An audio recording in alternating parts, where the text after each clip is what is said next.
Dure nouvelle pour Patrick Poivre d'Arvor.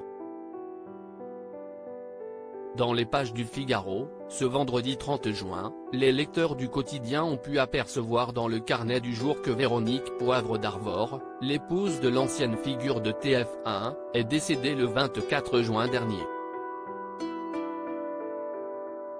Patrick, son époux, Dorothée, Arnaud, Morgane, ses enfants, Tiphaine, Solène, Garance, ses enfants disparus, François, Gwenaël, Tristan, Maël, Jérémy, Joachim, Alexandre, Charles, Blanche, ses petits-enfants, Nino et Alba, ses arrière-petits-enfants, ont l'immense tristesse de faire part du décès de Véronique Poivre d'Arvor, ont indiqué nos confrères.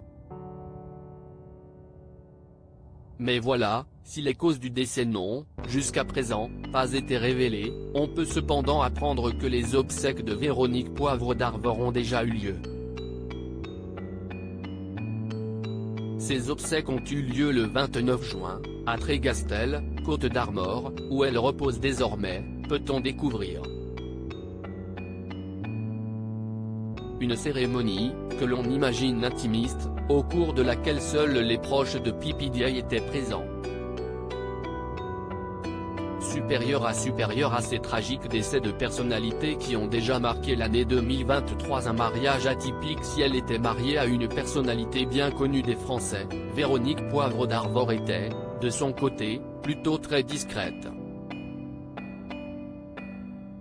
Après avoir épousé PPDA en avril 1971, à Neuilly-sur-Seine, elle a donné naissance à 5 enfants, Arnaud, Tiphaine, victime de la mort du nourrisson, Solène, Garance, mort-née à la suite d'un accident de voiture, et Morgane. De terribles drames qui ont non seulement impacté le couple mais auxquels se sont ajoutées plusieurs histoires d'adultère. Connu pour son côté séducteur, Patrick Poivre d'Arvor a été infidèle.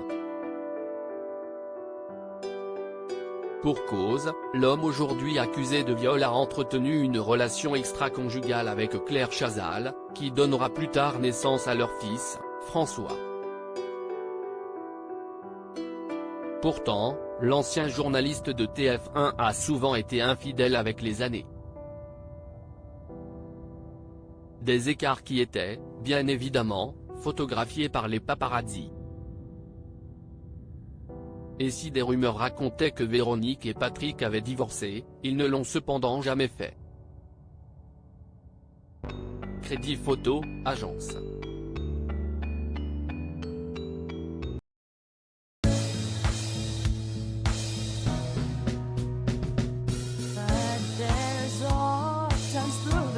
Times